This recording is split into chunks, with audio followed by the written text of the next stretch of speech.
Learn English story. Listen and practice. The young couple David and Emma. David looked at Emma's beautiful smile. All the pain of his last breakup, all his doubts and fears about love melted away. His hand reached out and touched hers nervously. "I have something I want to ask you." David searched her eyes to see if she guessed what was coming. Her smile was reassuring. She squeezed his hand. "You needn't worry. Whatever it is, I'm sure I'll say yes." A huge wave of excitement went through him as he prepared to ask the most important question of his life. From the corner of the restaurant, a strange man watched them. He sat, stiff and unmoving, at his table, pretending to read a menu. But all the while, he stared with cold eyes at the young couple.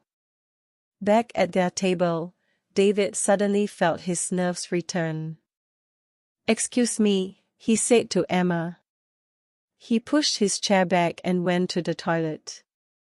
As he looked at his reflection in the mirror, he took a deep breath and told himself, "Come on, David, come on.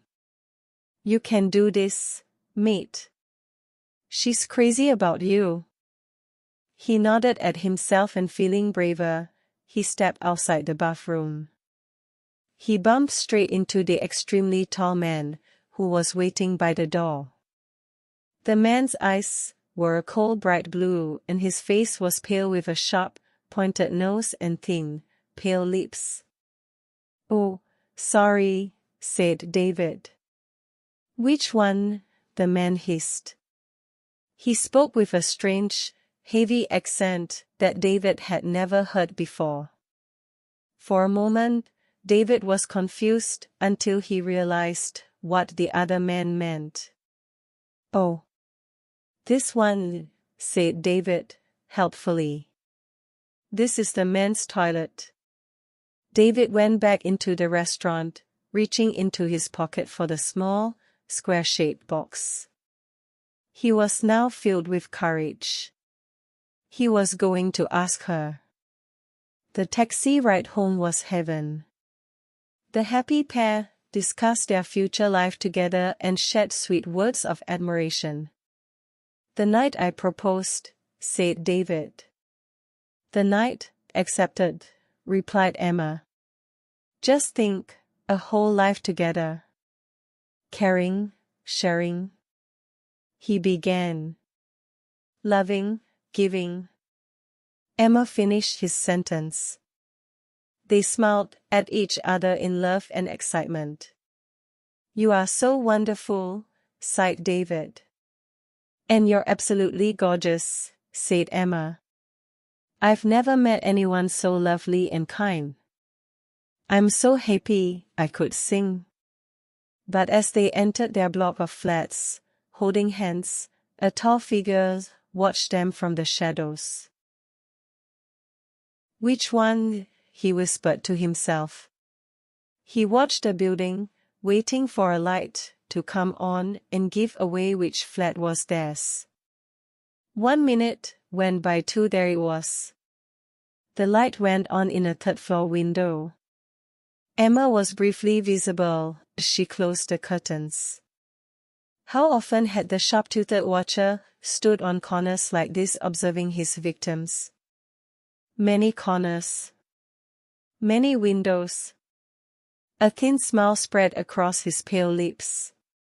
He moved out of the shadows to the door and pressed all the doorbells. The vampire was always grateful for these modern flats. Sooner or later someone would let you in, thinking it was a pizza delivery. Silly humans. It was a kind of invitation, and that was all he needed to enter a home.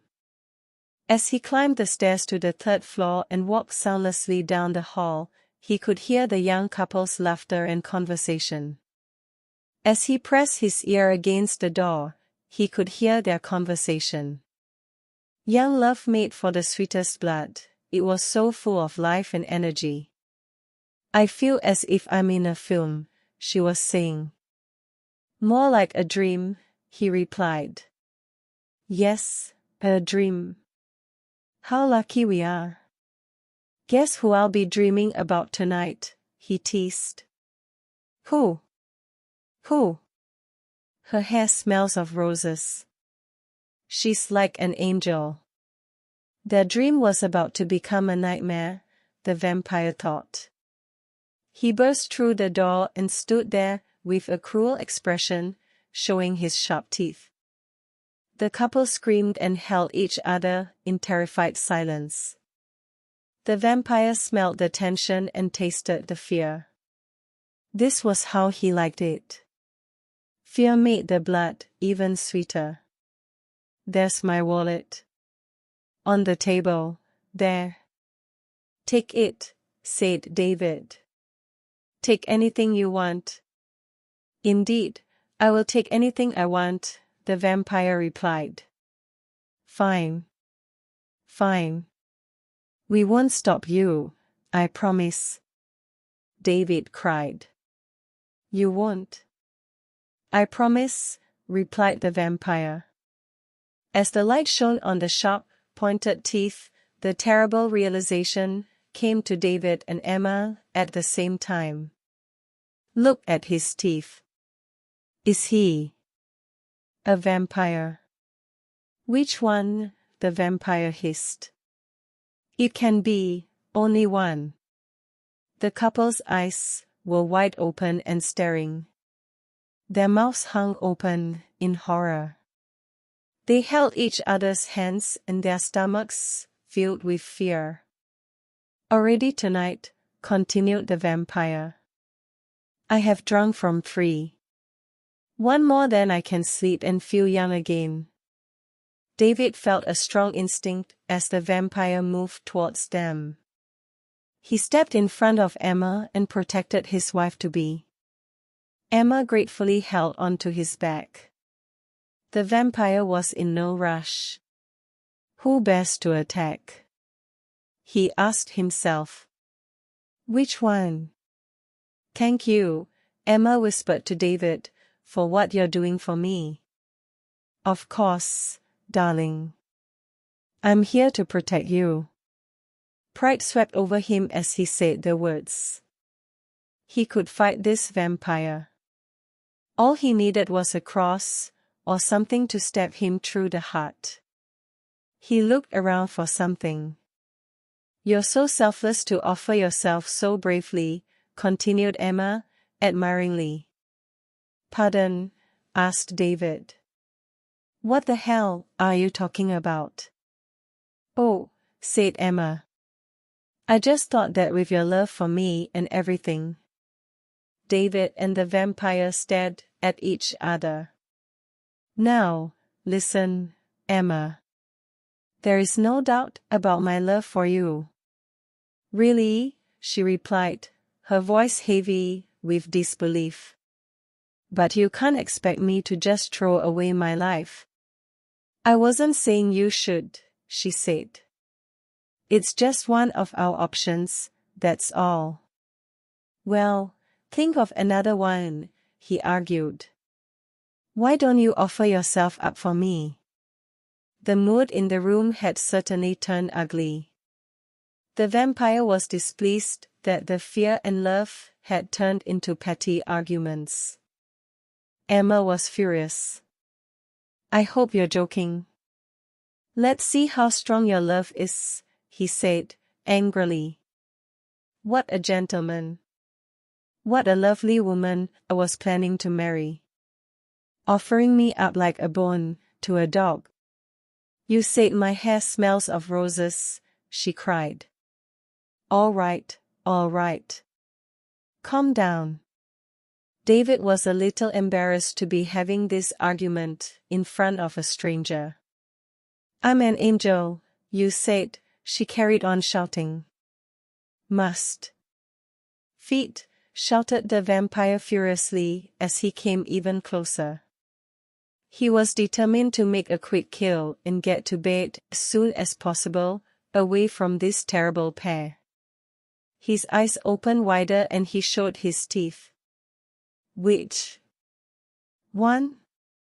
"Her," said David, pointing at his future wife.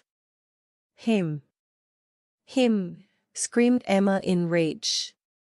"Please, take him." The vampire approached David. "She's younger." "Sweeter," said David. The vampire turned to Emma. "He's bigger." "There's more of him," she said, pointing desperately. Suddenly a wave of tiredness came over the vampire. He was centuries old, and listening to them was exhausting and depressing. How could he feel better by feeding on either of these pathetic creatures? He looked down upon their terrified faces and cried, "Bad blood." And with that, he disappeared into the night air and left Emma and David alone together. Together, as they had promised, for the rest of their lives. Thanks for watching.